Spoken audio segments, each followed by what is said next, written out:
La réceptionniste a été accusée de maltraiter un client, mais le millionnaire a vu le porte-clés avec 2 initiales, les mêmes qu'il avait fait graver sur un cadeau pour sa fille, avant qu'elle ne disparaisse il y a 19 ans. Le réveil sonna à 5h30, comme chaque matin depuis 3 ans. Clara Morel tendit machinalement le bras vers la table de nuit branlante, éteignit l'alarme d'un geste las, et resta quelques secondes les yeux fermés, savourant ses derniers instants de paix avant que la journée ne l'emporte dans son tourbillon habituel. Dans le lit d'à côté, Mathis, 7 ans, remua légèrement sous sa couverture rapiécée. Plus loin, sur le matelas posé au sol, Léa et Tom, jumeaux de 5 ans, dormaient encore profondément, leurs petites mains entrelacées comme s'ils avaient peur de se perdre même dans leurs rêves. Clara se leva en silence, ses pieds nus effleurant le parquet froid de leur petit appartement au-dessus de l'ancienne boulangerie, 3 pièces exiguës qu'elle louait avec ses maigres économies. Mais c'était leur foyer, le seul que ces 3 petits avaient inconnu depuis qu'elle les avait informellement adoptés, un par un.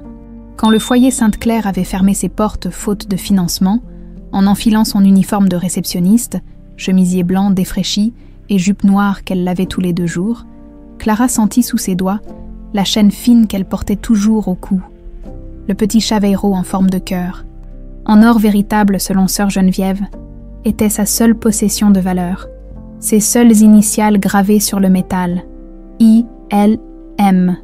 Elle ne savait pas ce qu'elle signifiait, mais ce bijou représentait tout ce qui lui restait d'un passé qu'elle ne parvenait pas à reconstituer. « Maman Clara !»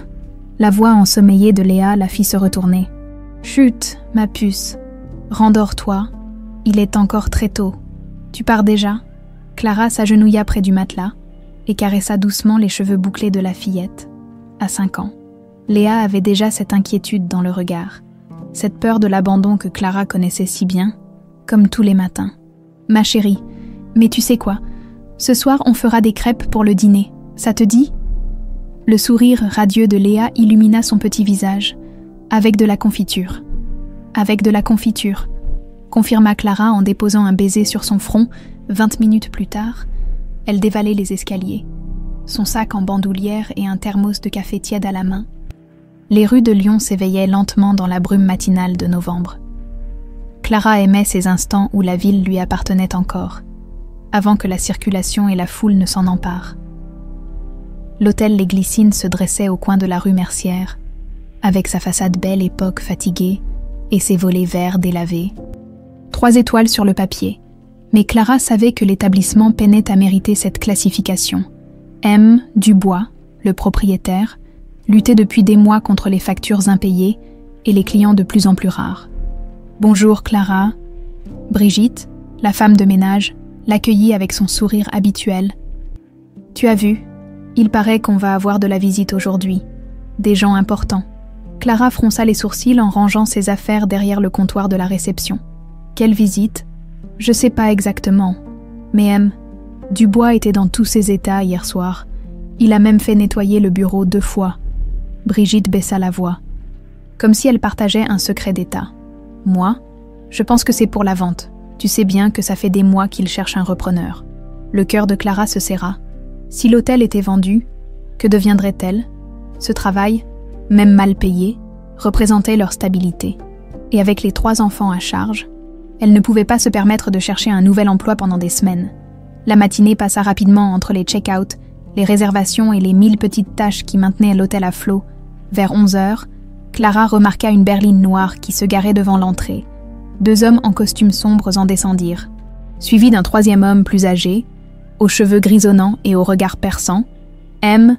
Dubois apparut instantanément dans le hall, plus nerveux qu'elle ne l'avait jamais vu. « Messieurs, bienvenue à l'hôtel Les Glycines. » Il se tourna vers Clara, les yeux brillants d'une excitation mêlée d'anxiété. « Clara, je vous présente Marchand et ses collaborateurs.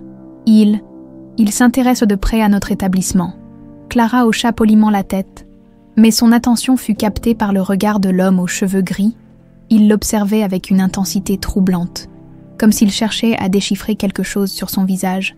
Elle resserra instinctivement sa veste, cachant davantage la chaîne dorée qui pendait à son cou. « Mademoiselle, » dit l'homme d'une voix grave et posée, « depuis combien de temps travaillez-vous ici ? » « 3 ans, monsieur, et vous appréciez votre travail. » Clara hésita. Que répondre à cela?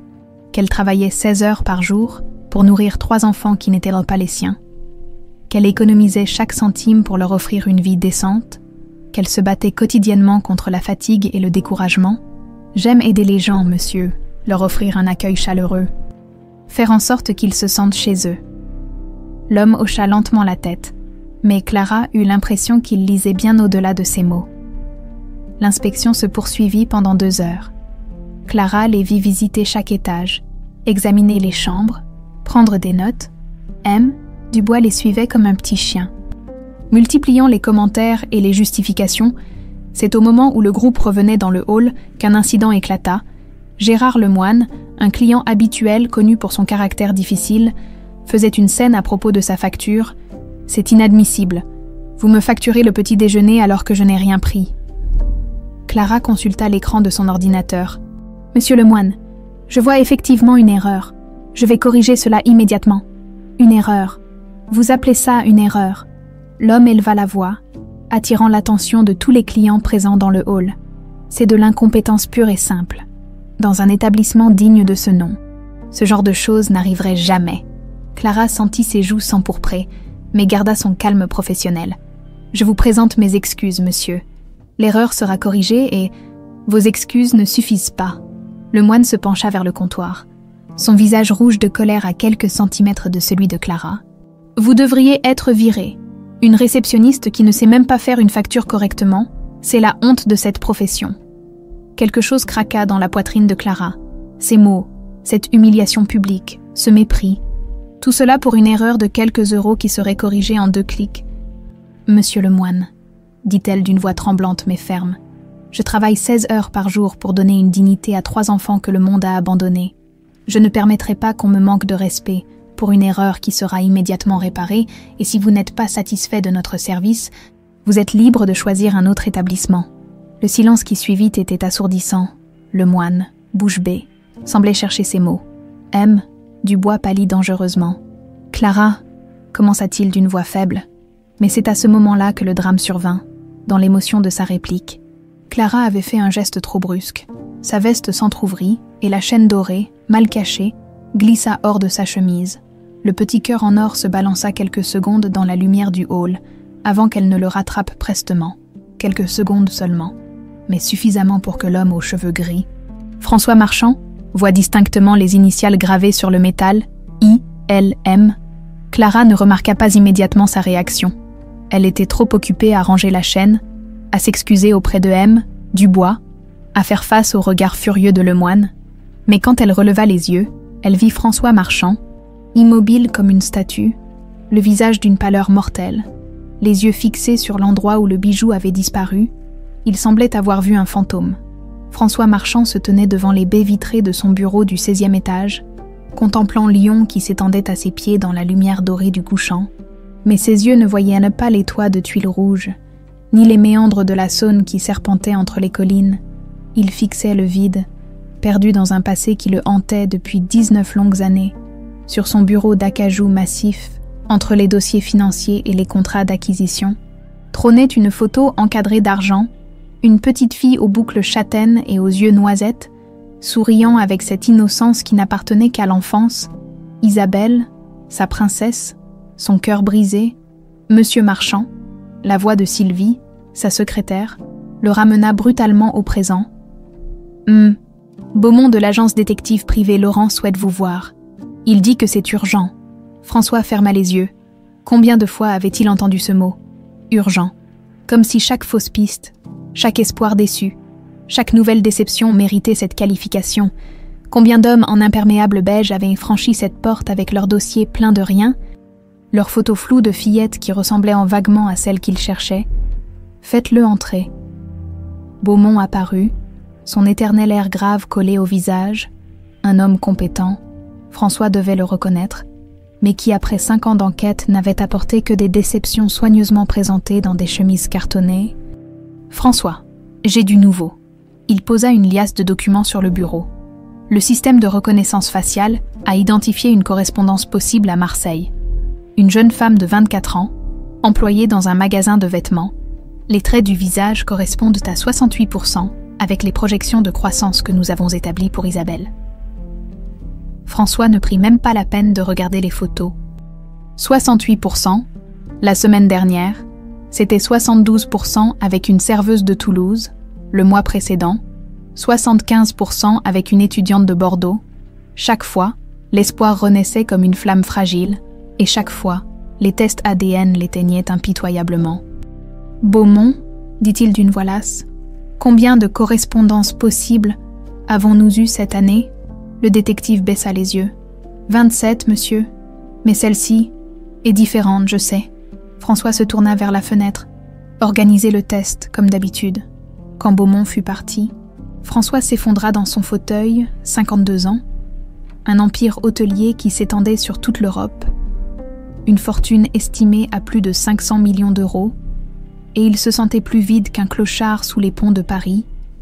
Tout avait commencé par une soirée parfaite. Le 12 mars 2005, Isabelle venait d'avoir 5 ans, et Élise avait organisé une petite fête dans leur villa d'Annecy, quelques amis proches, de la musique douce, des rires d'enfants qui résonnaient dans le jardin. François se souvenait de chaque détail. La robe jaune d'Isabelle avec ses petites fleurs brodées, le sourire radieux d'Élise quand elle avait soufflé les bougies avec leur fille, cette sensation de plénitude absolue qui l'avait envahi en regardant sa famille. « Papa, regarde !» Isabelle avait couru vers lui, en brandissant le petit cœur en or qu'Élise venait de lui offrir. « Maman a fait graver mes initiales, I-L-M, comme Isabelle Louise Marchand. » Françoise avait soulevé sa fille dans ses bras, respirant l'odeur de ses cheveux fraîchement lavés. « C'est magnifique, ma princesse. Tu la porteras toujours, papa, même quand je serai grande comme maman. » 3 jours plus tard, tout s'écroulait. Le 15 mars au matin, François était parti tôt pour un rendez-vous d'affaires à Genève. Un contrat important pour l'acquisition d'un palace au bord du lac Léman. Il devait rentrer le soir même, à midi. Son téléphone avait sonné. « François !» La voix d'Élise tremblait tellement qu'il avait eu du mal à la reconnaître. « Il faut que tu reviennes, maintenant. Il y a des hommes. Ils disent qu'ils ont Isabelle. » Ils veulent. La communication avait été coupée. Le voyage de retour avait été un cauchemar.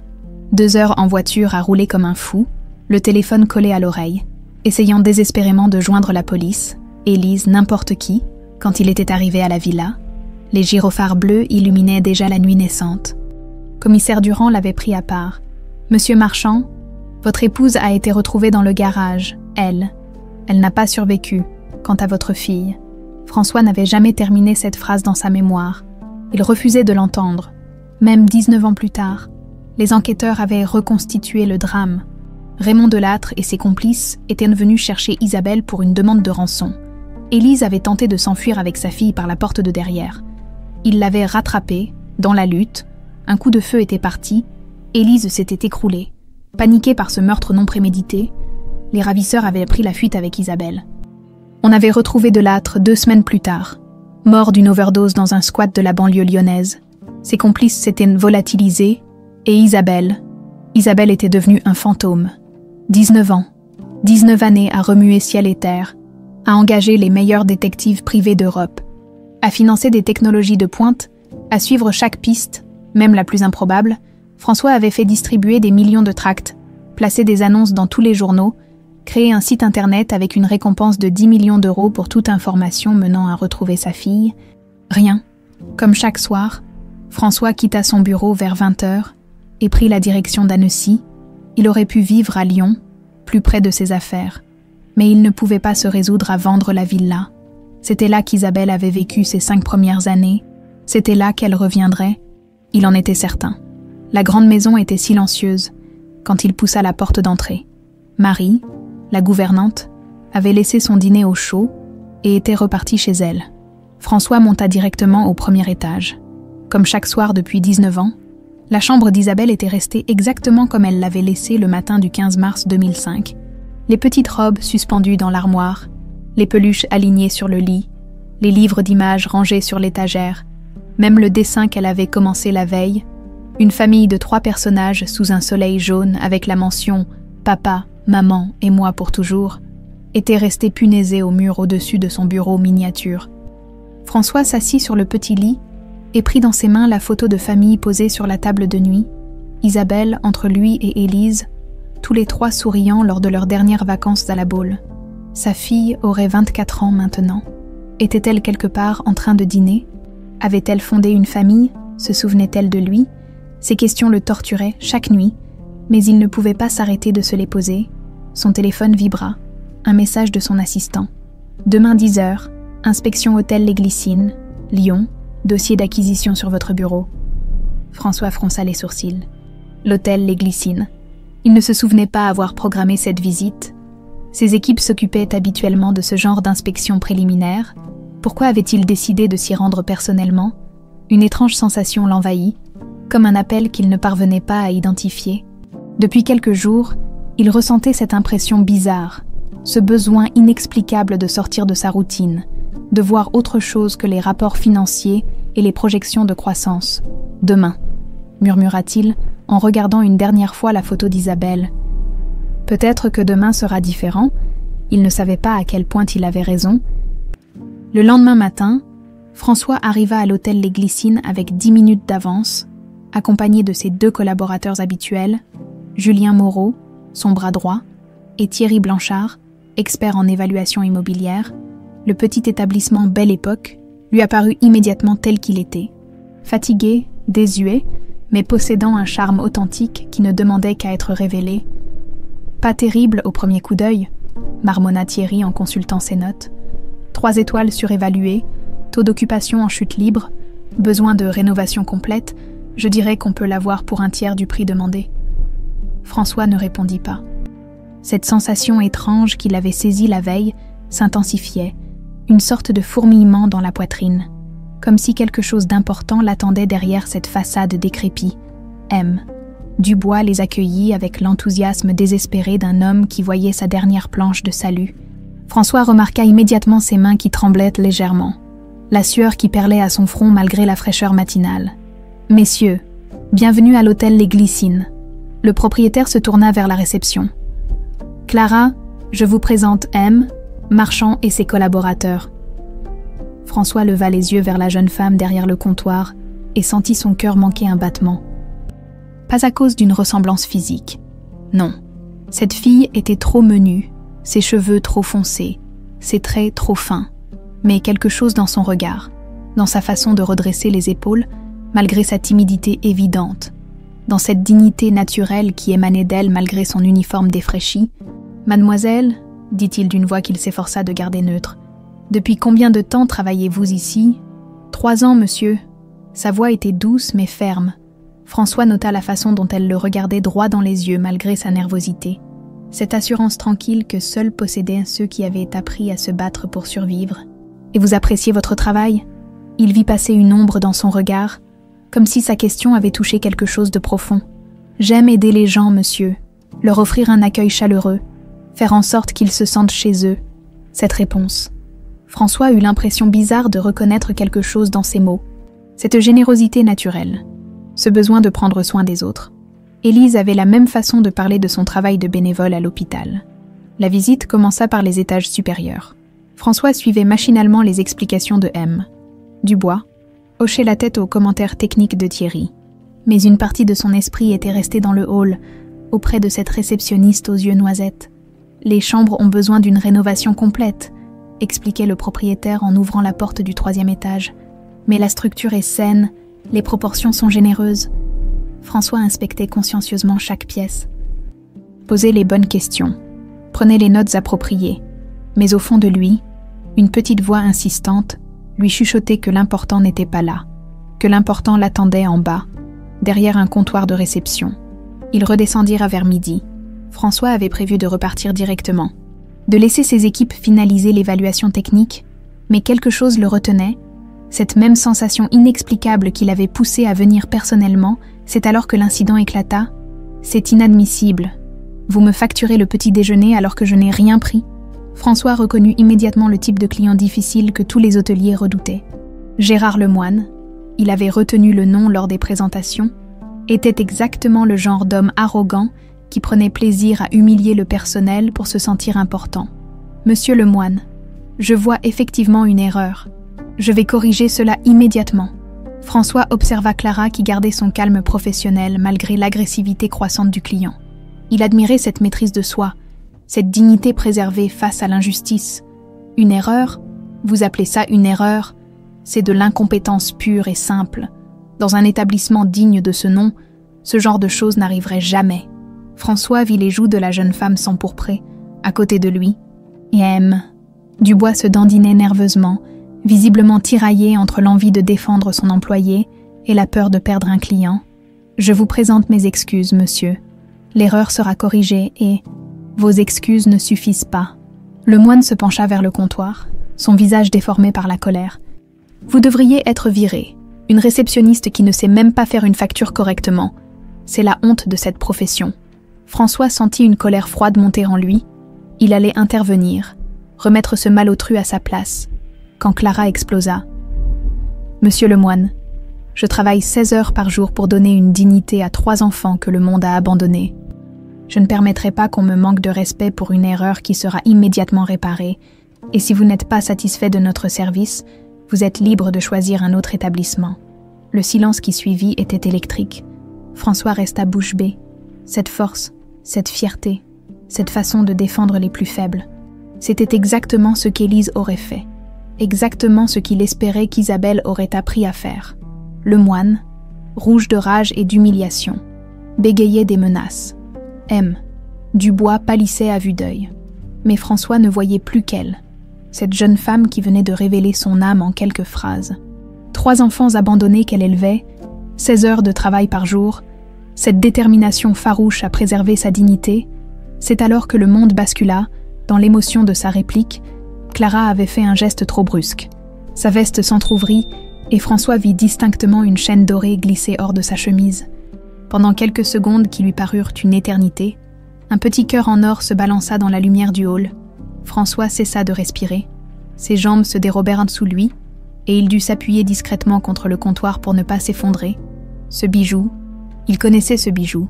Il l'avait commandé personnellement chez Maître Arnaud, le joaillier de famille à Annecy, un cœur en or blanc avec les initiales gravées à l'intérieur, un cadeau pour les 6 ans d'Isabelle, qu'il n'avait jamais eu l'occasion de lui offrir. Clara rattrapa prestement la chaîne et la glissa sous sa chemise, mais François avait eu le temps de voir les initiales ILM gravées en lettres fines sur le métal doré. Isabelle Louise Marchand. Son cœur battait si fort qu'il était certain que tout le monde pouvait l'entendre. Ses mains tremblaient, sa vue se brouillait. C'était impossible. Après 19 ans de recherches infructueuses, après des milliers de fausses pistes, elle était là, devant lui, à quelques mètres. « Monsieur Marchand !» La voix de Julien lui parvint comme à travers un brouillard. « Ça va, vous êtes tout pâle. » François se ressaisit tant bien que mal. Il fallait qu'il réfléchisse, qu'il garde son sang-froid. Ce bijou pouvait avoir une explication rationnelle. Peut-être l'avait-elle acheté dans une brocante. Peut-être était-ce une coïncidence extraordinaire. Mais au fond de lui, une certitude absolue grandissait. Cette jeune femme était sa fille. Le moine continuait ses vociférations, exigeant des excuses, menaçant de porter plainte. Clara tentait de le calmer. M. Dubois multipliait les courbettes, mais François n'entendait plus rien. Il observait chaque geste de Clara, chaque expression de son visage, cherchant des indices, des preuves, cette façon de pencher légèrement la tête quand elle était concentrée. Isabelle faisait exactement pareil quand elle colorait ses dessins, ce petit pli au coin de l'œil gauche quand elle souriait. Élise avait la même marque distinctive. « M. Dubois », dit-il d'une voix qu'il s'efforça de contrôler. « Pourriez-vous nous laisser un moment ? J'aimerais m'entretenir avec votre réceptionniste. » Le propriétaire parut surpris, mais s'éclipsa rapidement, emmenant le moine avec lui après avoir promis un geste commercial. François se retrouva seul face à Clara. Elle le regardait avec curiosité, sans doute intriguée par son comportement étrange. « Mademoiselle, Clara, c'est bien cela ? » ?»« Oui, monsieur. »« Vous avez mentionné 3 enfants. Vous les avez adoptés. » Un sourire triste éclaira son visage. « Pas officiellement. Ils étaient au foyer Sainte-Claire quand l'établissement a fermé. Je ne pouvais pas les laisser être séparés. Sainte-Claire. François connaissait cet orphelinat de Lyon. Il y avait fait de généreux dons pendant des années, espérant qu'Isabelle y trouverait refuge si jamais. « Et vous, mademoiselle, avez-vous grandi dans ce foyer ?» Clara hésita, comme si la question la mettait mal à l'aise. « Oui, monsieur, depuis l'âge de 5 ans. 5 ans, l'âge qu'avait Isabelle quand elle avait disparu. François sentit sa gorge se serrer. Il fallait qu'il en sache plus. Mais il ne pouvait pas révéler ses soupçons maintenant. Pas comme ça, écoutez, Clara, dit-il en sortant une carte de visite. Notre groupe cherche à recruter des personnes de qualité. Votre attitude de ce matin m'a impressionné. Si cela vous intéresse, j'aimerais vous proposer un poste dans l'un de nos établissements parisiens. Les yeux de Clara s'écarquillèrent. Monsieur, c'est très généreux, mais réfléchissez-y. Nous offrons un logement de fonction, une crèche pour les enfants, un excellent salaire. Il marqua une pause. Et surtout, la possibilité de donner à votre famille l'avenir qu'elle mérite. Clara prit la carte avec des mains légèrement tremblantes. François nota qu'elle portait une alliance en argent bon marché à l'annulaire droit, pas mariée, mais attachée à quelque chose ou quelqu'un. Je vous laisse mon numéro direct. Appelez-moi quand vous aurez pris votre décision. Quand François sortit de l'hôtel, ses jambes le portaient à peine. Julien et Thierry le bombardèrent de questions sur l'acquisition. Mais il ne les entendait pas. Sa fille. Il avait retrouvé sa fille.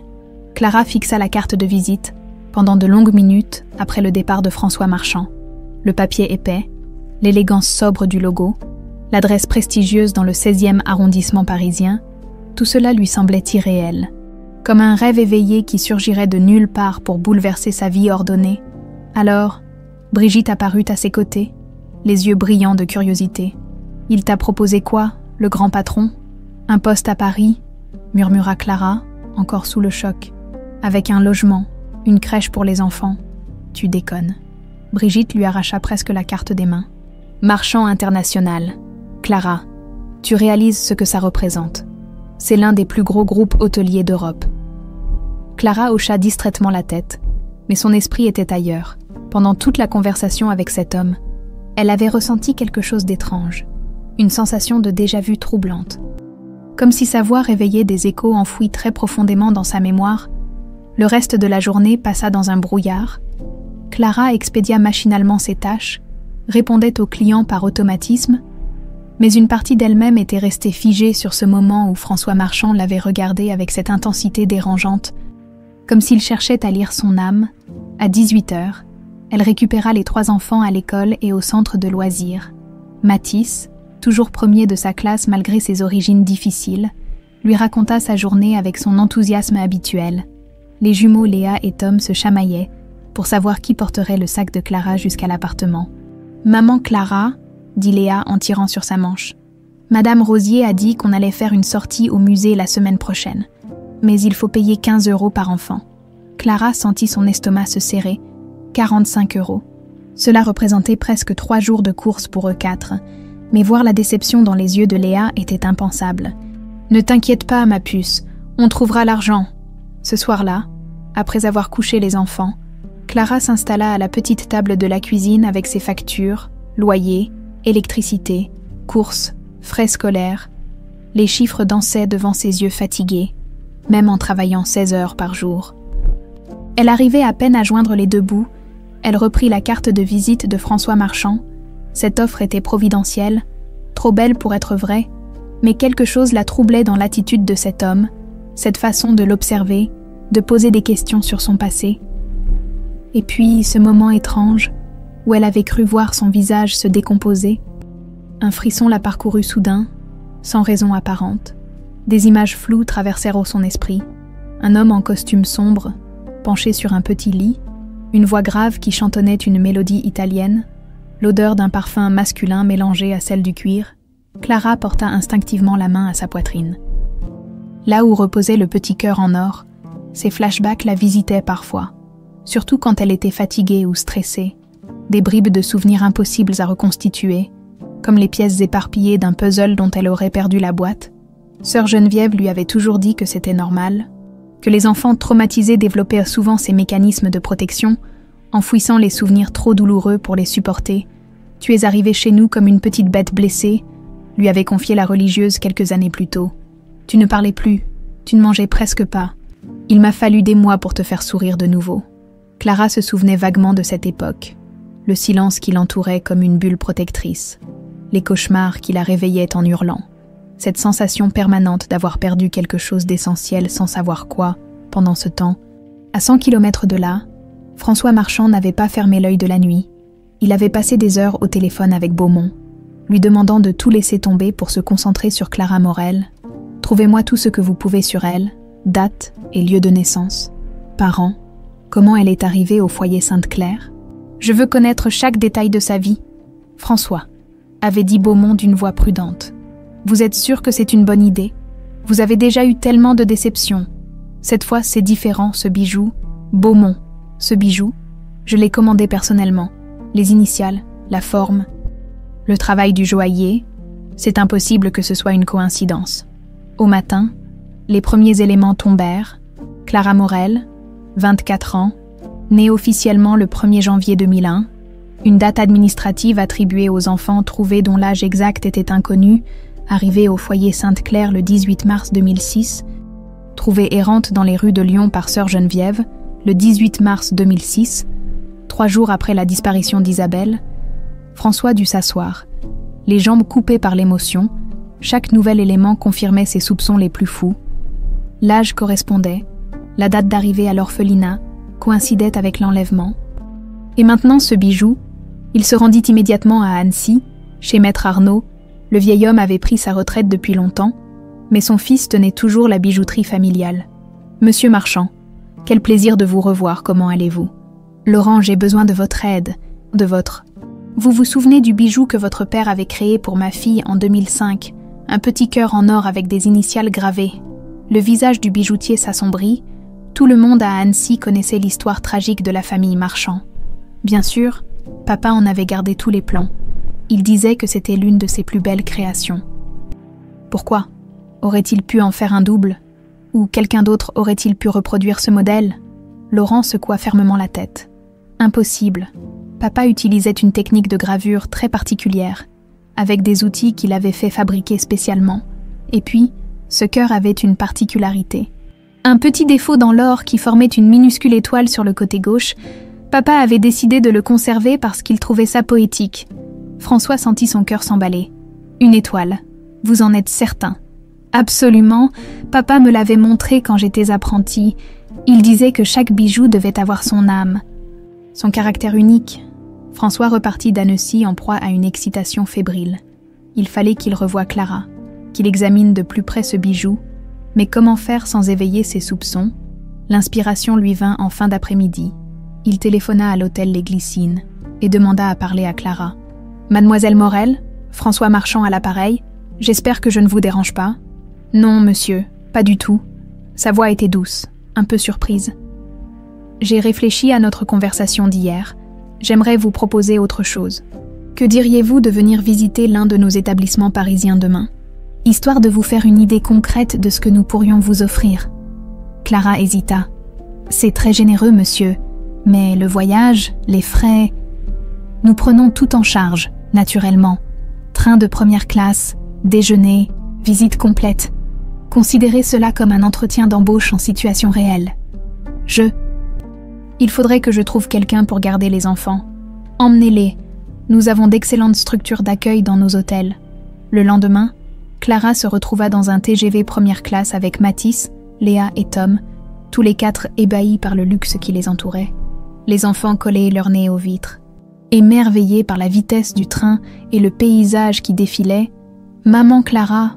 chuchota Mathis. « C'est vraiment pour nous tout ça. » Clara caressa tendrement ses cheveux. « On va voir, mon grand. On va voir. » À Paris, François les attendait personnellement à la gare. Clara fut frappée par l'attention qu'il portait aux 3 enfants.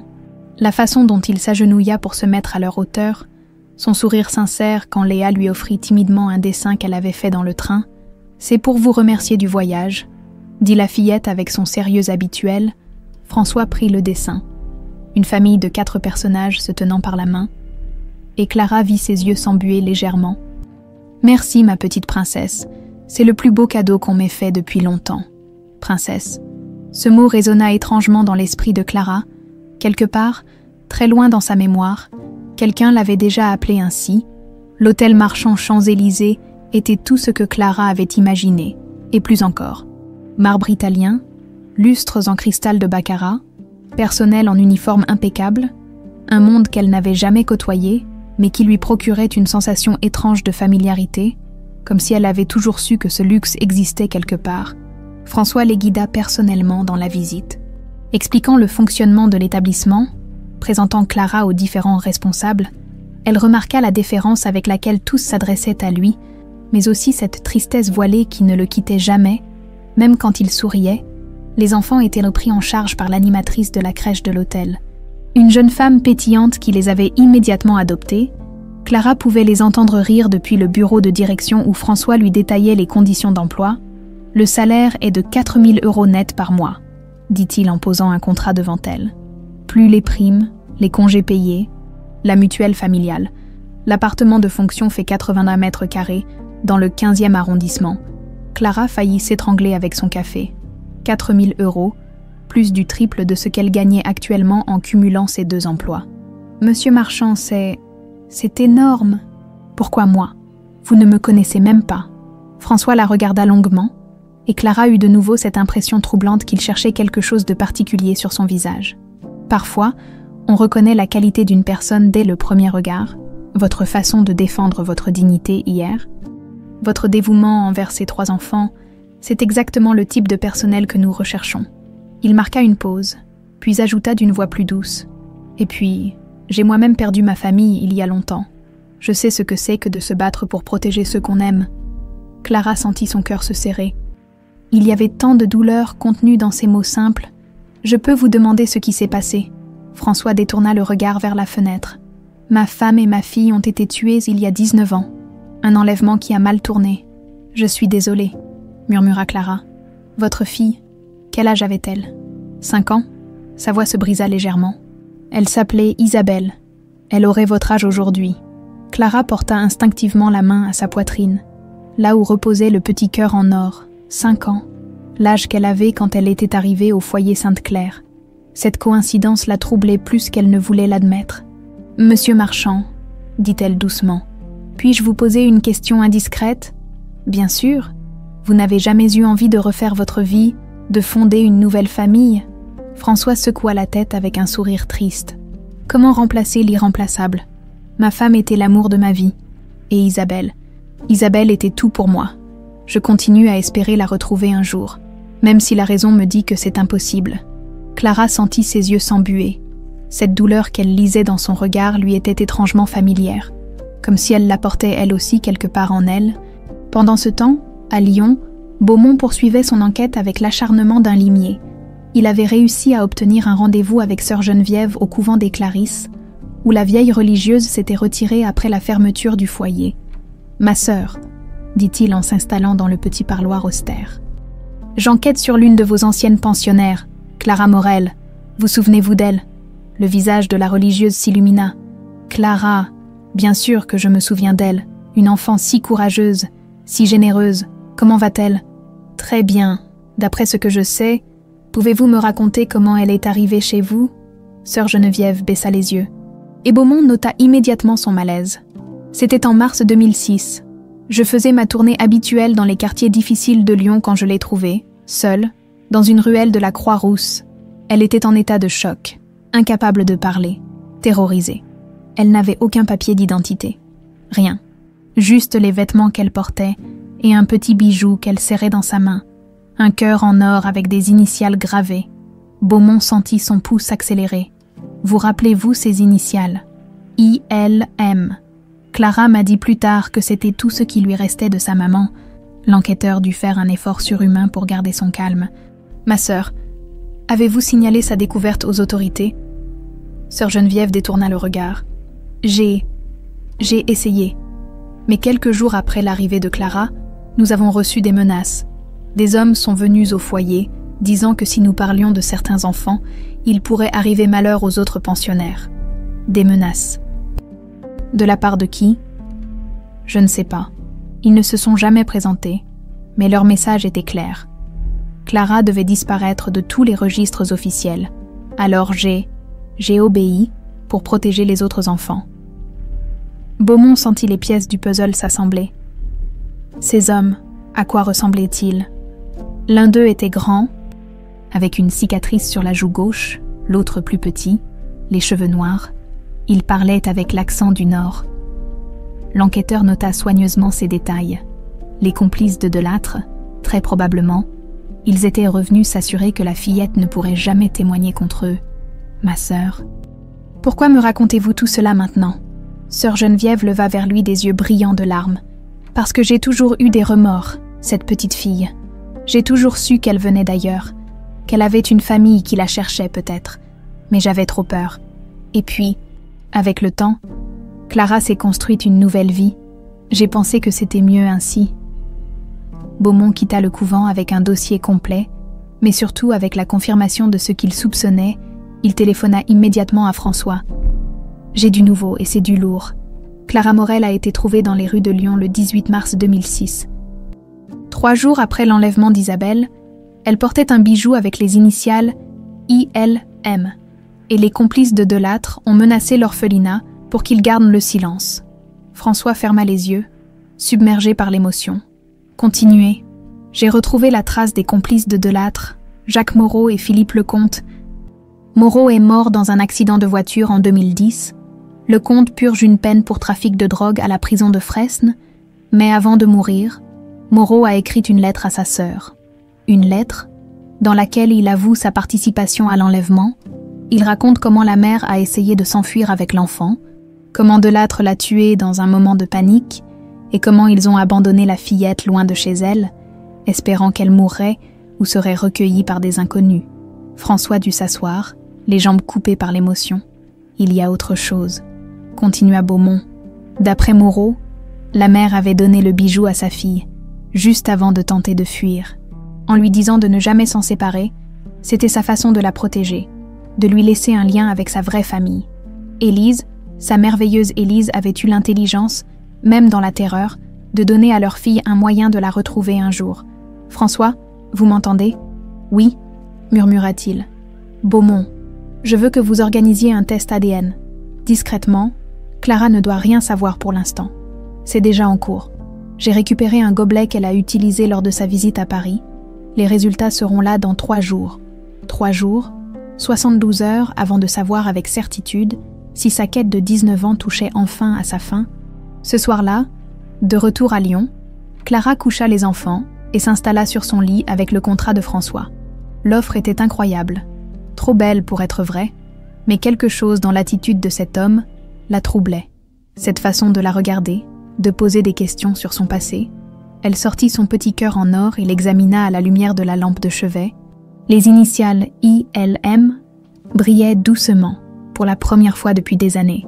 Elle se demanda vraiment ce qu'elles pouvaient signifier. Et pour la première fois depuis des années, des images floues commencèrent à danser derrière ses paupières fermées.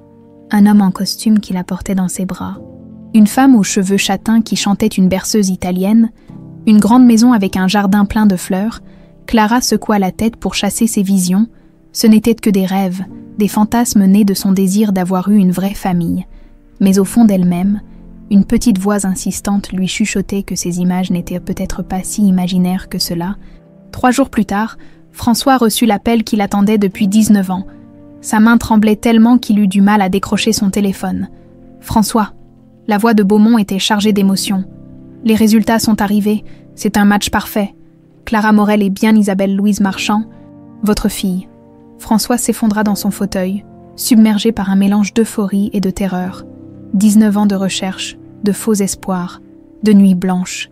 Et elle était là, vivante, magnifique, à quelques kilomètres de lui. « François, vous m'entendez ?»« Oui, » murmura-t-il, la gorge serrée. « Mon Dieu, Beaumont, ma petite fille, ma princesse !» Les larmes coulaient librement sur ses joues. Sa fille était vivante, elle avait grandi. Elle était devenue cette femme extraordinaire qu'il avait rencontrée à l'hôtel. Belle, courageuse, généreuse, exactement comme il l'avait toujours espéré. « Qu'est-ce que vous voulez faire maintenant ?» demanda Beaumont. François essuya ses yeux et se redressa.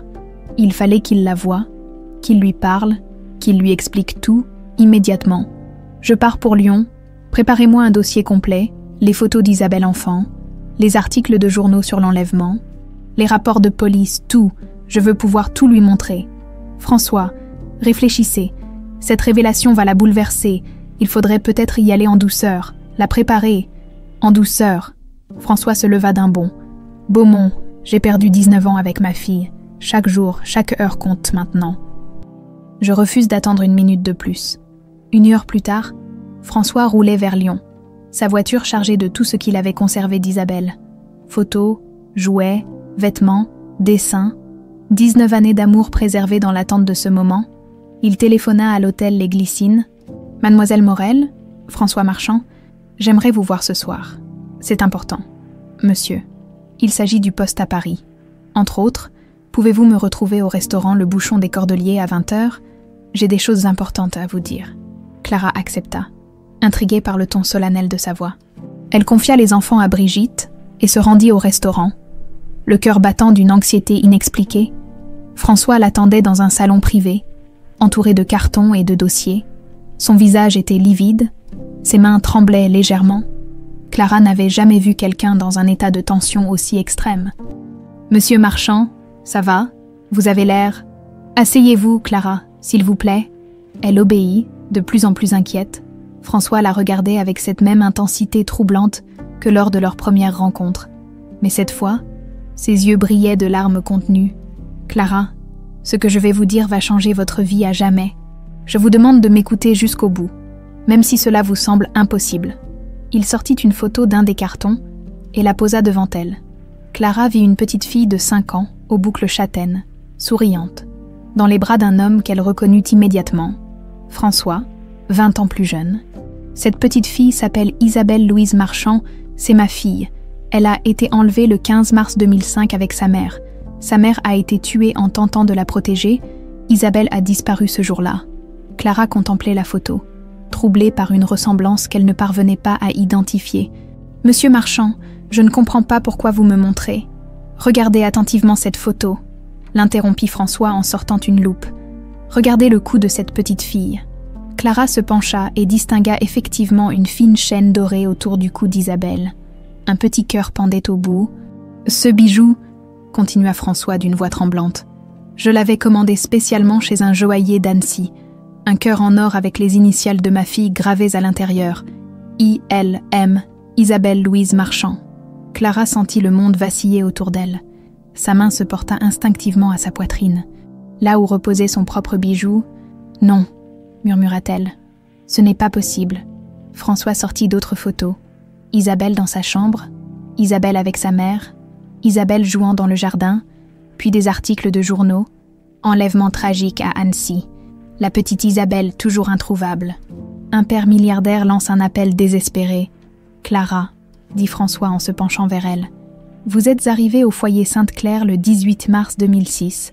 3 jours après la disparition d'Isabelle. Vous aviez 5 ans. Vous portiez un bijou avec les initiales ILM. Arrêtez. » Clara se leva brutalement, renversant sa chaise. « Arrêtez ça. Vous êtes fou. » Mais François continua impitoyablement, sortant document après document. « J'ai fait faire un test ADN avec un gobelet que vous avez utilisé à Paris. Les résultats sont formels. Vous êtes ma fille. Vous êtes Isabelle. » Clara reculait vers la porte, secouant la tête violemment. « Non, non, non. Je m'appelle Clara Morel. Mes parents sont morts quand j'étais petite. Je ne vous connais pas. Clara, regardez-moi. » François se leva à son tour, les yeux brillants de larmes. « Regardez mes yeux. Vous avez les mêmes. Et cette façon de pencher la tête quand vous réfléchissez. Exactement comme votre mère. Et cette générosité, ce besoin de protéger les plus faibles. » Il sortit un dernier objet du carton, un petit livre d'images usées. « Vous vous souvenez de cette histoire, La petite sirène. Vous me demandiez de vous la lire tous les soirs. Vous connaissiez chaque page par cœur. » Clara fixa le livre, et soudain, comme un barrage qui cède, des images affluèrent dans son esprit. Une voix grave qui lisait des histoires, des bras forts qui la berçaient, l'odeur d'un après-rasage familier. « Papa ?»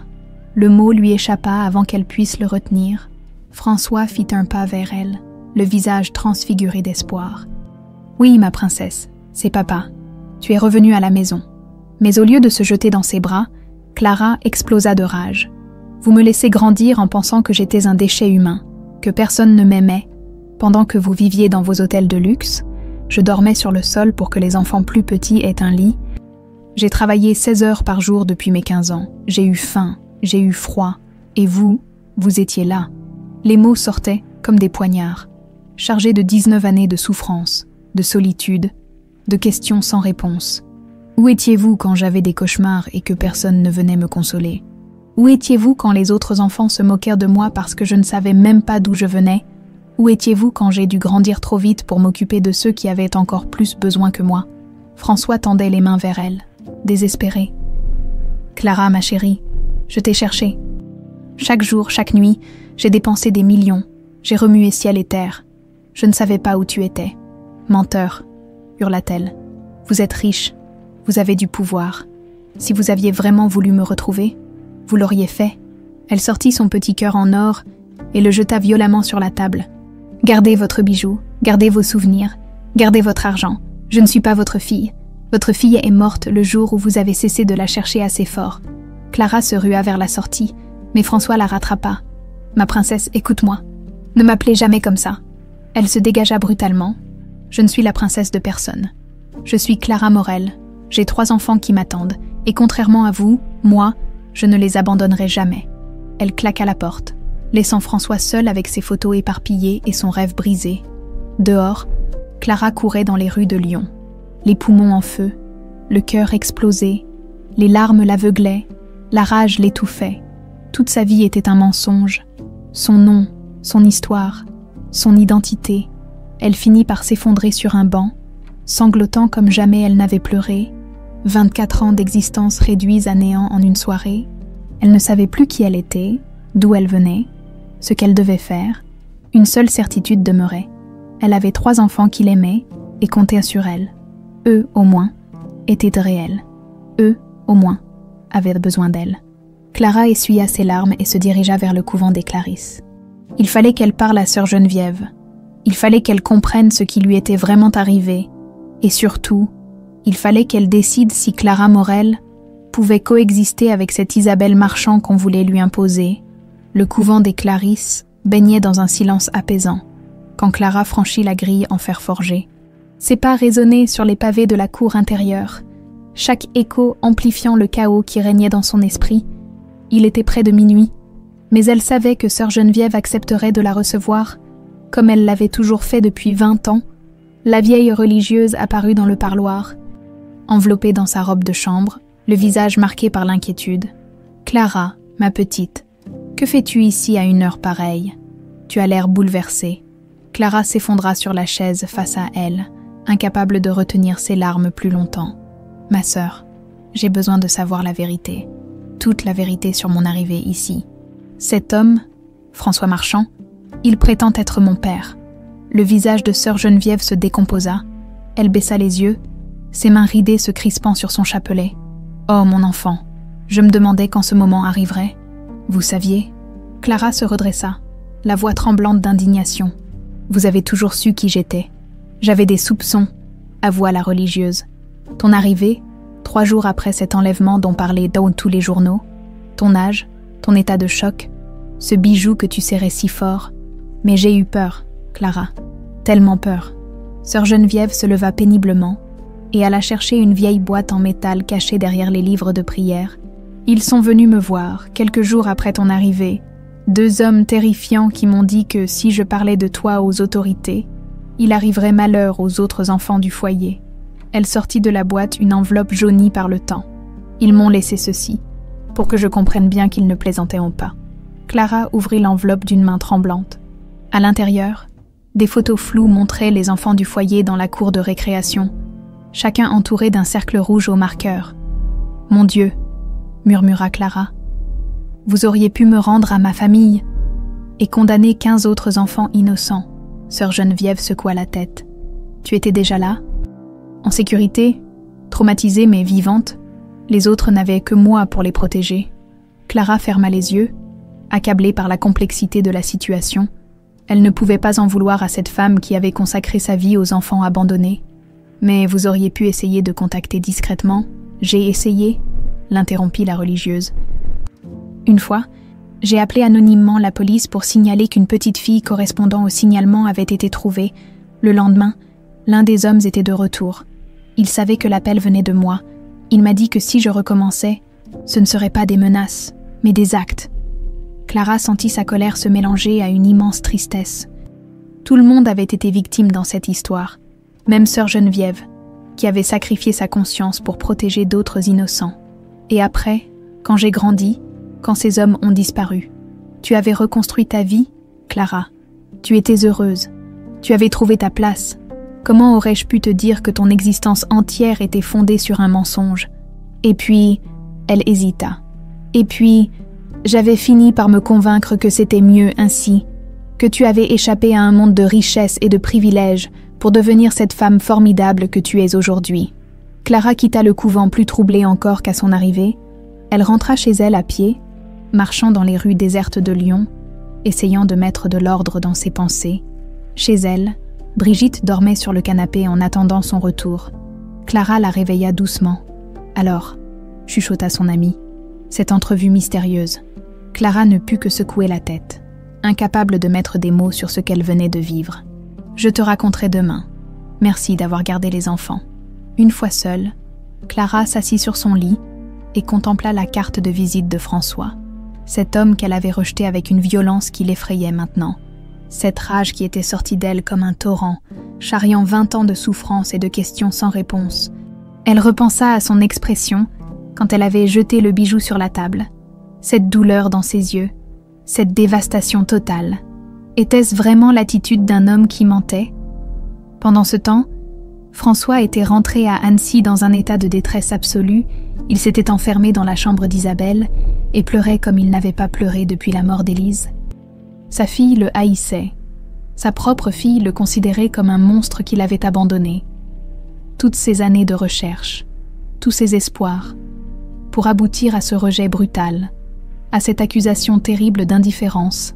« Élise » murmura-t-il en caressant la photo de sa femme. « Qu'est-ce que j'ai fait de mal ? Comment ai-je pu échouer si lamentablement ?» Il resta ainsi toute la nuit, ressassant chaque mot de Clara, chaque accusation. Elle avait raison sur certains points. Avec ses moyens financiers, avec son influence, aurait-il pu faire plus? Avait-il vraiment tout tenté?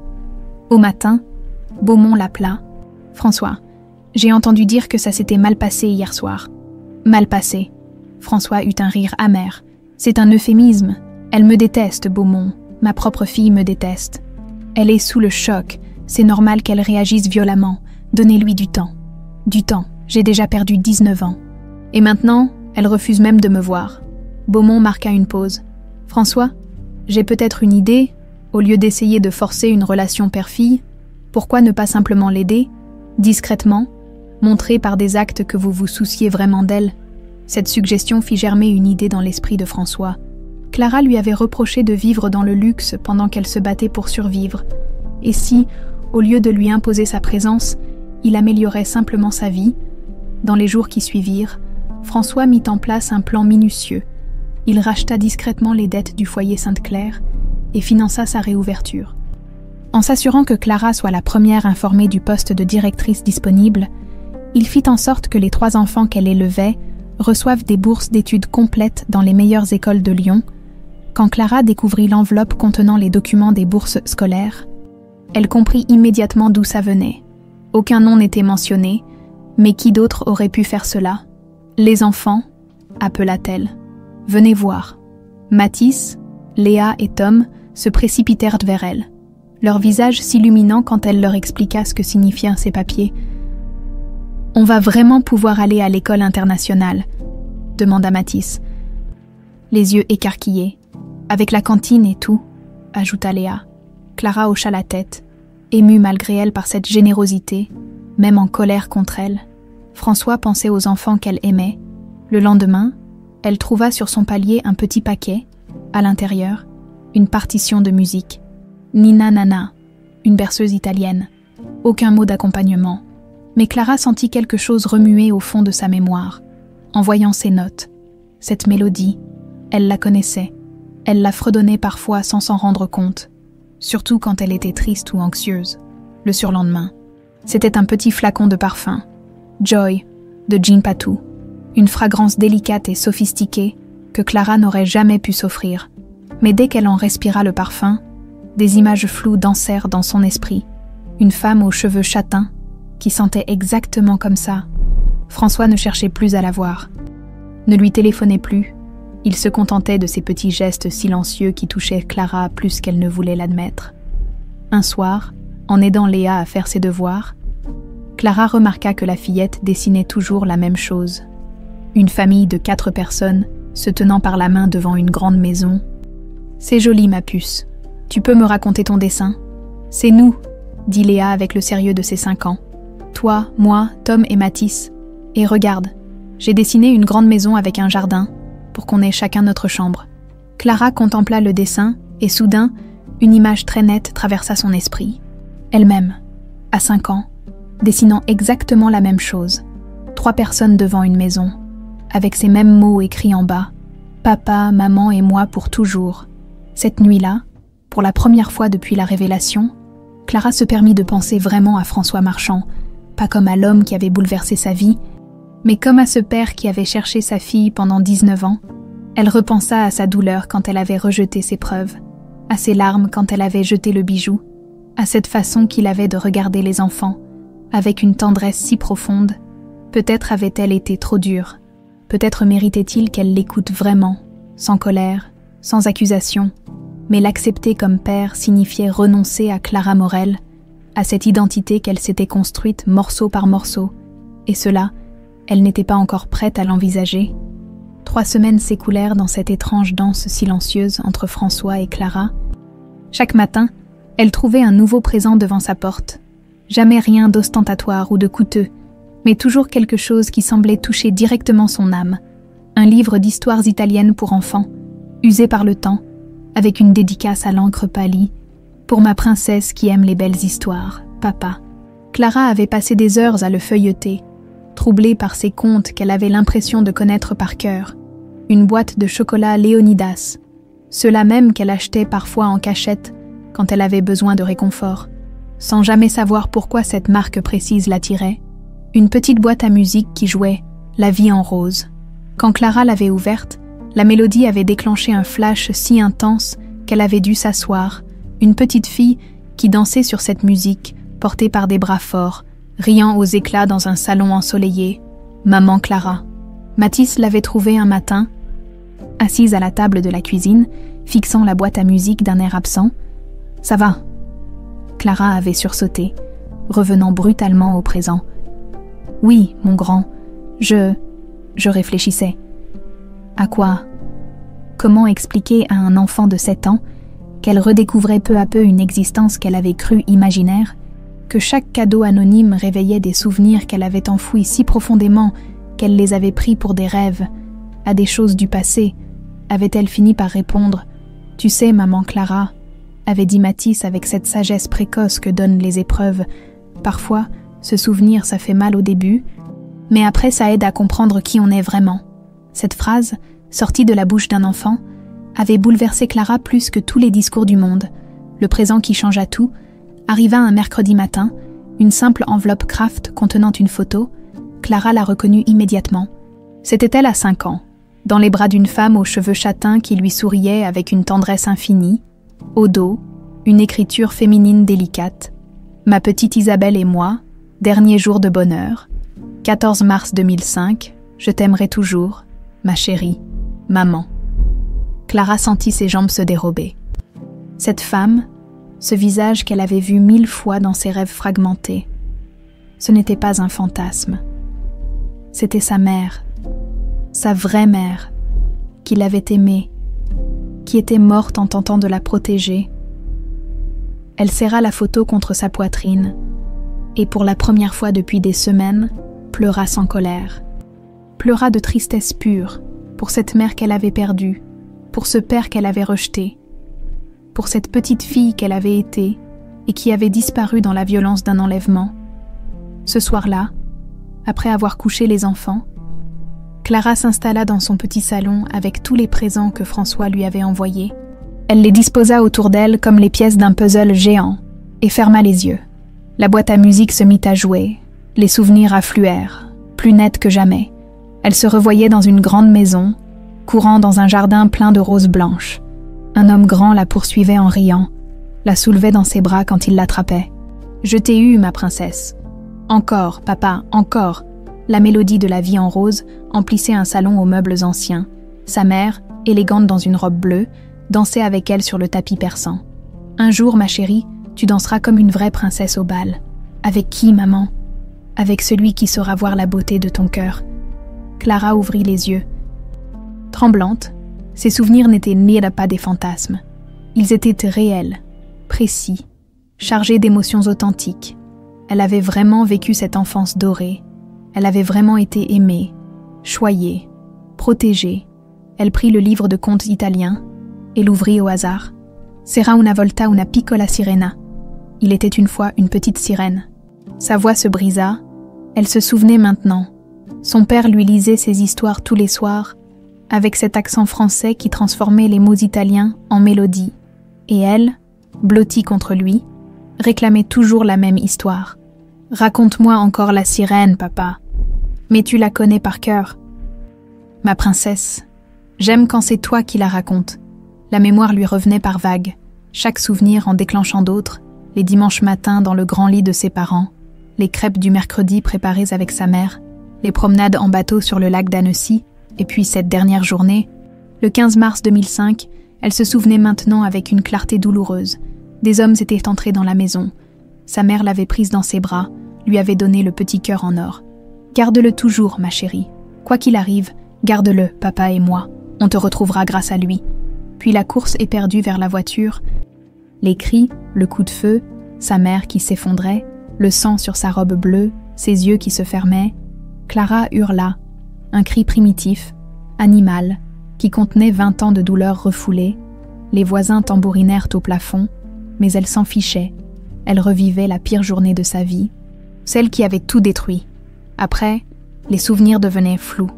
Des hommes qui la portaient, une voiture qui roulait longtemps, la peur, le froid, l'abandon dans une rue inconnue, et puis le vide, le silence protecteur qui avait englouti sa vraie identité pour lui permettre de survivre. Clara pleura jusqu'à l'épuisement, jusqu'à ce que ses larmes se tarissent et qu'il ne reste plus que l'acceptation. Elle était bien Isabelle Louise Marchand. Cette enfance heureuse avait existé. Ses parents l'avaient vraiment aimée.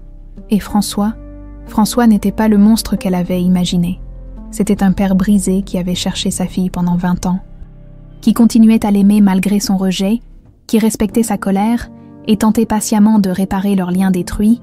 Le lendemain matin, Clara appela l'hôtel Marchand Champs-Élysées. « Monsieur Marchand, s'il vous plaît, c'est Clara Morel. Mademoiselle Morel. » La voix de la secrétaire était surprise. « Je vais voir s'il est disponible. » Quelques secondes plus tard, François était en ligne. Sa voix était prudente, presque timide. « Clara, comment allez-vous? Monsieur Marchand, François ?» Elle prit une inspiration tremblante. « Il faut qu'on se parle, vraiment cette fois, sans colère, sans accusation. » Un long silence. Puis, « Où voulez-vous qu'on se retrouve? Pas dans un restaurant, quelque part de neutre, de paisible, le parc de la Tête d'Or, près du lac. Je serai là dans 2 heures. » Clara passa ce temps à se préparer mentalement. Elle ne savait toujours pas si elle était prête à être Isabelle Marchand. Mais elle savait qu'elle devait au moins essayer de comprendre l'homme qui était son père biologique. Elle arriva au parc avec 10 minutes d'avance et le vit de loin, assis sur un banc face au lac. Il semblait plus vieux, plus fragile que dans son souvenir. Ses épaules étaient voûtées, ses mains tremblaient légèrement. Clara s'approcha lentement et s'assit à côté de lui, gardant une distance respectueuse. « Merci d'être venu, » dit-il sans la regarder. « Merci pour les cadeaux, ils m'ont aidé à me souvenir. » François tourna enfin la tête vers elle, et Clara vit que ses yeux étaient rougis par les larmes. « Tu te souviens ? » ?»« Oui. De beaucoup de choses, maman qui dansait dans le salon, vous qui me lisiez des histoires, le jardin avec les roses blanches. » Sa voix se brisa. « Et ce dernier jour, maman qui me donnait le collier avant de... » François ferma les yeux, accablé par la douleur. « Je n'étais pas là, » murmura-t-il. « J'étais à Genève pour un contrat stupide. Si j'avais été à la maison, j'aurais pu vous protéger. Vous n'y êtes pour rien ?» dit Clara doucement. Personne ne pouvait prévoir. Ils restèrent silencieux quelques minutes, regardant les canards glisser sur l'eau paisible du lac. « François, » reprit Clara, Je ne sais pas si je peux redevenir Isabelle. Cette identité, elle m'a été volée. J'ai grandi en étant Clara. J'ai construit ma vie, mes relations, mes responsabilités autour de ce nom. Je comprends, dit-il. Je ne veux pas que tu renonces à qui tu es devenue, cette femme formidable que tu es. C'est aussi ma fille. Isabelle aurait pu devenir exactement comme toi. Clara le regarda avec surprise. Vous ne voulez pas que je redevienne votre petite princesse ? François sourit tristement.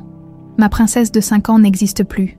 Elle est devenue Clara Morel, cette femme courageuse qui élève 3 enfants abandonnés, qui se bat pour la justice, qui a survécu à l'impensable, et je suis fière d'elle, terriblement fière. Pour la première fois depuis des semaines, Clara sentit la glace autour de son cœur commencer à fondre. Les semaines qui suivirent cette première conversation réconciliatrice furent étranges pour Clara. François respectait scrupuleusement les limites qu'elle avait établies. Pas d'intrusion dans sa vie quotidienne, pas de tentative de jouer au père retrouvé, juste une présence discrète et bienveillante. Il l'appelait une fois par semaine, toujours à la même heure, toujours avec la même question. « Comment allez-vous, Clara ?» Jamais il ne l'appelait Isabelle. Jamais il ne faisait référence à leur lien de parenté. Il semblait comprendre qu'elle avait besoin de temps pour apprivoiser cette nouvelle réalité. Clara, de son côté, découvrait peu à peu l'homme que François était vraiment devenu, pas le magnate impitoyable qu'elle avait imaginé, mais un être profondément blessé, qui avait transformé sa douleur en obsession de la retrouver. « Vous savez ?» lui dit-elle un jour lors d'une de leurs conversations téléphoniques. « J'ai fait des recherches sur vous, sur votre groupe hôtelier. » François retint son souffle. « Et qu'avez-vous découvert ? Que vous financez discrètement une 30aine d'orphelinats en Europe, que votre fondation a sorti de la rue plus de 1000 enfants ces 10 dernières années, que chaque hôtel marchand emploie prioritairement d'anciens pensionnaires de foyer. Clara, vous cherchiez votre fille en sauvant tous les enfants perdus que vous croisiez. » Continua-t-elle, la voix tremblante d'émotion. « Vous espériez qu'en aidant les autres, quelqu'un finirait par aider Isabelle, n'est-ce pas ?» François ne put répondre, trop ému pour parler. « C'est exactement ce qu'aurait fait maman, » murmura Clara. Cette générosité, ce besoin de protéger les plus faibles.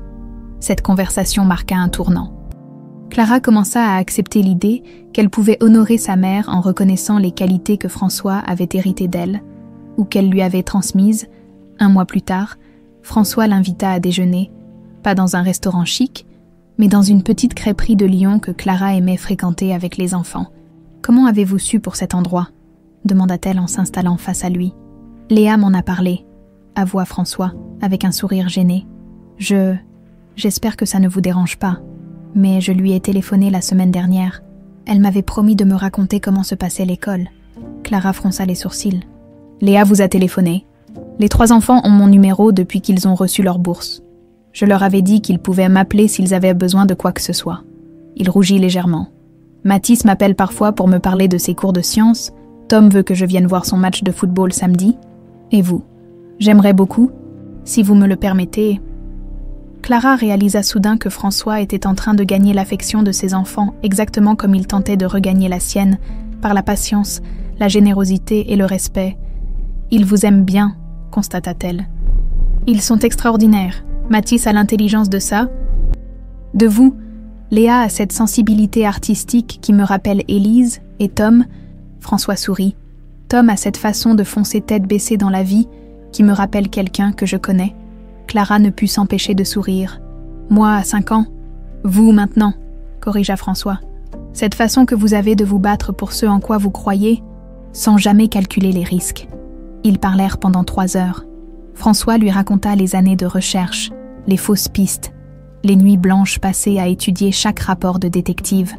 Clara lui décrivit sa vie au foyer, ses difficultés d'adolescente, sa décision de prendre en charge les 3 enfants. « Vous ne me demandez jamais si je veux récupérer mon vrai nom, » dit Clara en sirotant son café, « parce que je sais que vous n'êtes pas prête, et peut-être que vous ne le serez jamais. Clara Morel existe, elle a sa propre histoire, ses propres mérites. Je ne veux pas l'effacer. Mais vous aimeriez que j'accepte d'être aussi Isabelle. » François pesa ses mots avec soin. « J'aimerais que vous acceptiez d'être ma fille, sous le nom que vous choisirez, avec l'identité qui vous convient, peu m'importe que vous m'appeliez François ou papa, que vous portiez mon nom ou gardiez le vôtre, Je veux juste faire partie de votre vie. » Cette conversation laissa Clara profondément troublée. Elle rentrait chez elle quand son téléphone sonna. « François, Clara, j'ai oublié de vous donner quelque chose au restaurant. C'est important. Puis-je passer chez vous ?» 1 heure plus tard, il était à sa porte, tenant une grande enveloppe Kraft. « Qu'est-ce que c'est ?» demanda Clara en l'invitant à entrer.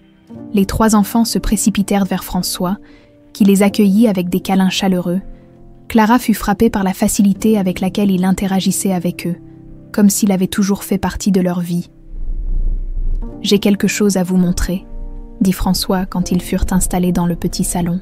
« Quelque chose que j'ai gardé pendant 20 ans. » Il sortit de l'enveloppe une feuille de papier jaunâtre, soigneusement protégée par un film plastique. Clara reconnut immédiatement son propre dessin d'enfant. 3 personnages tenant par la main devant une maison, avec les mots « Papa, maman et moi pour toujours », écrits en lettres malhabiles, au bas de la page. « Vous l'avez gardé » murmura Clara, les larmes aux yeux. « C'était pour mon anniversaire, le 20 mars 2005. Vous me l'aviez donné 5 jours avant. » Sa voix se brisa. « C'était votre dernier cadeau. Je l'ai accroché dans mon bureau, puis dans la chambre que j'ai conservée intacte pour vous. » Clara prit le dessin avec des mains tremblantes. Soudain, tout lui revint avec une clarté saisissante. Elle se souvenait parfaitement du moment où elle l'avait fait. « J'étais assise à la petite table de ma chambre, » murmura-t-elle. Maman m'aidait à faire les lettres. Elle m'a dit « Papa va être si heureux, ma chérie. Tu es son plus beau cadeau. » François essuya discrètement ses larmes. « Vous vous souvenez de ça? Je me souviens de tout maintenant, de ce matin-là, de votre sourire quand je vous ai donné le dessin, de la façon dont vous m'avez serré dans vos bras. » Clara leva les yeux vers lui. « Vous m'avez dit « Merci, ma princesse, c'est le plus beau dessin du monde. » Et je le pensais vraiment. » Chuchota François. Clara contempla le dessin, puis regarda autour d'elle. Mathis faisait ses devoirs sur la table de la cuisine. Léa dessinait par terre. Tom construisait une tour avec ses blocs. Cette famille qu'elle avait reconstruite, cette vie qu'elle avait bâtie de ses propres mains. Et puis, elle regarda François, cet homme qu'il avait cherché pendant 20 ans, qui respectait ses choix, qui aimait déjà ses enfants adoptifs comme ses propres petits-enfants. Pour la première fois depuis des mois, Clara sentit quelque chose se dénouer dans sa poitrine. Cette résistance farouche qu'elle opposait à l'idée de retrouver son père commençait à s'effriter. « François, » dit-elle doucement, « est-ce que je peux vous demander quelque chose? Tout ce que vous voudrez? La maison d'Annecy, elle existe encore. Oui, je n'ai jamais pu me résoudre à la vendre. Et la chambre d'Isabelle ?» François hésita. « Elle est exactement comme vous l'avez laissée. Vos jouets, vos livres, vos vêtements, j'espérais que vous reviendriez un jour. » Clara ferma les yeux. L'idée de retourner dans cette maison l'emplissait à la fois de nostalgie et d'appréhension. « J'aimerais la voir, » dit-elle finalement. « Avec les enfants, ce week-end, si c'est possible. » Le visage de François s'illumina. « Vraiment, vous voulez vraiment. Oui, je pense qu'il est temps que je fasse la paix avec Isabelle, que j'accepte qu'elle fasse partie de moi, même si je reste Clara. » François se leva, et pour la première fois depuis leur retrouvaille, Clara ne recula pas quand il s'approcha d'elle. Il tendit une main hésitante vers son visage, et elle la laissa effleurer sa joue. « Merci, » murmura-t-il. « Merci de me donner cette chance. » Clara posa sa main sur la sienne.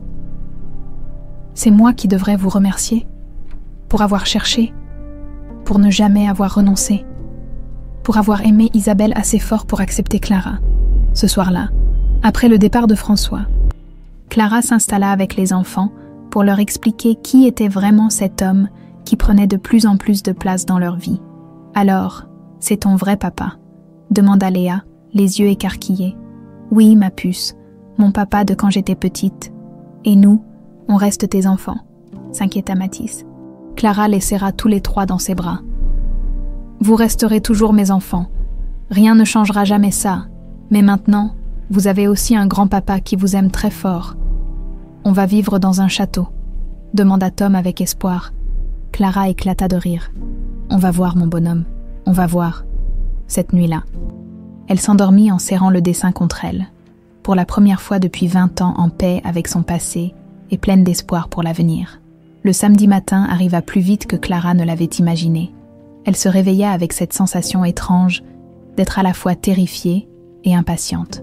Dans quelques heures, elle reverrait la maison de son enfance, cette villa d'Annecy où s'étaient déroulées les 5 premières années de sa vie. « Maman Clara, tu es sûre que ça va aller ?» demanda Mathis en la voyant faire et refaire sa valise pour la 3e fois. « Oui, mon grand, c'est juste important, tu comprends ?» Les jumeaux Léa et Tom sautillaient d'excitation à l'idée de voir une vraie grande maison, comme ils disaient. François devait venir les chercher à 10 heures avec une voiture suffisamment spacieuse pour tous. Il arriva pile à l'heure, au volant d'un monospace discret. Clara remarqua qu'il avait fait l'effort de s'habiller simplement, jeans et pull en cachemire, pour ne pas impressionner les enfants. « Tout le monde est prêt ?» demanda-t-il avec un sourire que Clara reconnut soudain, ce même sourire chaleureux qu'il avait dans ses souvenirs retrouvés. Le trajet jusqu'à Annecy se passa dans une ambiance détendue. François racontait des anecdotes sur la région, les enfants posaient aux 1000 questions, et Clara se surprit à rire plusieurs fois. Cette complicité naturelle qui s'installait entre eux la troublait et la rassurait à la fois. « Et là, c'est le lac », s'exclama Tom en collant son nez à la vitre. « On peut faire du bateau ?» demanda Léa. « Bien sûr !» répondit François en jetant un coup d'œil à Clara dans le rétroviseur. « Il y a un petit voilier dans le garage. Si Clara est d'accord, on fera une promenade cet après-midi. » Clara hocha la tête, émue malgré elle. Ce voilier, elle s'en souvenait maintenant. Le Petit Prince, comme l'avait baptisé son père en référence à son livre préféré. Quand ils arrivèrent devant la villa, Clara sentit son cœur s'arrêter. La maison était exactement comme dans ses souvenirs. Imposante, mais chaleureuse, avec ses murs de pierre claire et ses volets bleus, entourée d'un jardin magnifique où les roses blanches grimpaient encore le long des murs. « Oh là là !»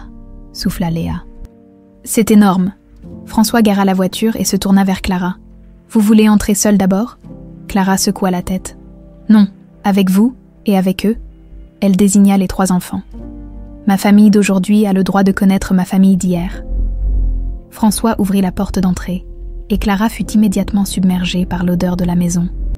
Ce mélange unique de cire d'abeille, de roses séchées et de cette fragrance masculine qui appartenait à François, le hall d'entrée n'avait pas changé, carrelage en damier noir et blanc, escalier en bois ciré, lustre en cristal que sa mère avait choisi lors d'un voyage à Venise, la cuisine est par là, et, dit François en guidant le petit groupe, Marie, ma gouvernante, nous a préparé un déjeuner.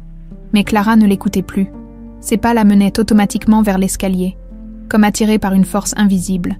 François comprit et fit signe aux enfants de les suivre discrètement. « Ma chambre était au 1er étage », murmura Clara en posant sa main sur la rampe. Chaque marche faisait remonter des souvenirs. Elle se revoyait dévaler ses escaliers le matin de Noël, courir vers le salon pour découvrir ses cadeaux, ou encore, malade, appeler sa mère depuis le palier. « Maman, j'ai soif ». Arrivée sur le palier, Clara s'arrêta devant une porte fermée. François la rejoignit, sortit une clé de sa poche et la lui tendit. « C'est à vous de l'ouvrir », dit-il doucement. Clara prit la clé d'une main tremblante et la glissa dans la serrure. La porte s'ouvrit avec un petit déclic familier. La chambre d'Isabelle était exactement comme elle l'avait laissée 20 ans plus tôt, le lit à baldaquin rose et blanc, l'armoire remplie de petites robes, l'étagère avec ses livres d'images, le bureau miniature où trônait encore une boîte de crayons de couleur. Clara fit quelques pas, touchant chaque objet avec une émotion grandissante. Ses poupées étaient alignées sur une étagère, ses peluches empilées dans un coin, sur le mur. Ses dessins d'enfants étaient encadrés comme des œuvres d'art. « Papa », chuchota-t-elle sans s'en rendre compte. François, qui était resté sur le seuil avec les enfants, sentit ses jambes trembler. C'était la première fois qu'elle l'appelait papa depuis leur retrouvaille. « Oui, ma princesse. » Clara se retourna, les yeux brillants de larmes. « Vous avez vraiment tout gardé. Chaque jouet, chaque vêtement, chaque dessin. J'espérais que tu reviendrais un jour pour les reprendre. » Léa s'approcha timidement de Clara. « C'était vraiment ta chambre. Elle est belle comme celle d'une princesse. » Clara souleva la fillette dans ses bras. « Oui, ma puce. J'étais la princesse de papa et maman. Et maintenant ?» demanda Tom. Clara regarda François, puis les 3 enfants qui l'entouraient, puis de nouveau cette chambre qui avait conservé intact l'amour d'un père. « Maintenant, je suis toujours une princesse, mais j'ai grandi, et j'ai mes propres petits princes et ma petite princesse. » L'après-midi, Ils firent effectivement cette promenade en bateau sur le lac. François avait sorti Le Petit Prince du garage et Clara eut la surprise de constater qu'elle se souvenait parfaitement comment hisser les voiles. « Tu n'as rien perdu !» s'exclama François, admiratif. « À 5 ans, tu étais déjà une vraie petite louve de mer. » Les enfants s'amusaient comme des fous. Et Clara réalisa que c'était exactement ce genre de moments familiaux qu'elle avait toujours voulu leur offrir. Cette insouciance, cette joie pure, cette sensation de sécurité absolue. Le soir, après avoir couché les enfants dans les chambres d'amis, Clara et François se retrouvèrent seuls dans le salon. Clara contemplait les photos de famille accrochées au mur, elle avec ses parents, des images de bonheur parfait figées dans le temps. « François, » dit-elle doucement, « je dois vous dire quelque chose. » Il se raidit, craignant qu'elle change d'avis, qu'elle reparte, qu'elle le rejette de nouveau. « Je ne pourrai jamais redevenir complètement Isabelle. Cette petite fille innocente est morte le jour où maman a été tuée, mais... » Elle marqua une pause, cherchant ses mots. « Mais je peux être Clara qui porte aussi l'héritage d'Isabelle. Je peux être votre fille tout en restant moi-même. » François sentit ses yeux s'embuer. « C'est tout ce que je demande. Il y a une condition, » continua Clara. « Laquelle ? Les enfants, Mathis, Léa et Tom, ils font partie de moi. Si vous m'acceptez, il faut les accepter aussi, complètement. » François sourit à travers ses larmes. « Clara, ces enfants sont déjà mes petits-enfants de cœur. Je les aime comme s'ils étaient de ma chair. » Clara se leva et s'approcha de lui. Pour la première fois depuis 20 ans, elle se blottit contre son père. « Papa, » murmura-t-elle. « J'ai mis du temps à rentrer à la maison. » François la serra dans ses bras comme il l'avait fait 1000 fois quand elle était petite. « L'important, c'est que tu sois là maintenant, ma princesse. L'important, c'est que tu sois vivante, et belle, et extraordinaire. » 6 mois plus tard, Clara avait officiellement repris le nom d'Isabelle Louise Marchand. Tout en gardant Clara comme prénom d'usage, elle dirigeait maintenant la Fondation Élise Marchand, créée en mémoire de sa mère, qui venait en aide aux enfants orphelins à travers toute l'Europe. L'ancien hôtel Les Glycines avait été transformé en maison d'accueil Clara Morel, un foyer modèle dirigé par sœur Geneviève. Mathis, Léa et Tom vivaient désormais dans la villa d'Annecy, où ils avaient chacun leur chambre et couraient dans le jardin aux roses blanches. Un dimanche matin de printemps, Clara se rendit au cimetière d'Annecy avec François et les 3 enfants. Elle portait le petit cœur en or au cou, comme elle l'avait toujours fait, devant la tombe d'Élise. Elle déposa une gerbe de roses blanches et le dessin qu'elle avait retrouvé. « Papa, maman et moi pour toujours. »« Maman, » murmura-t-elle, « j'ai retrouvé papa, et lui ne m'a jamais cessé de me chercher. Nous sommes enfin réunis. » François posa une main sur l'épaule de sa fille, et ensemble, ils regardèrent les 3 enfants jouer entre les allées du cimetière, une famille reconstruite sur les ruines du passé. Unis par l'amour et les secondes chances, le petit cœur en or brillait doucement au soleil, symbole que l'amour véritable ne meurt jamais. Il attend simplement le moment parfait pour réunir les cœurs qui s'appartiennent.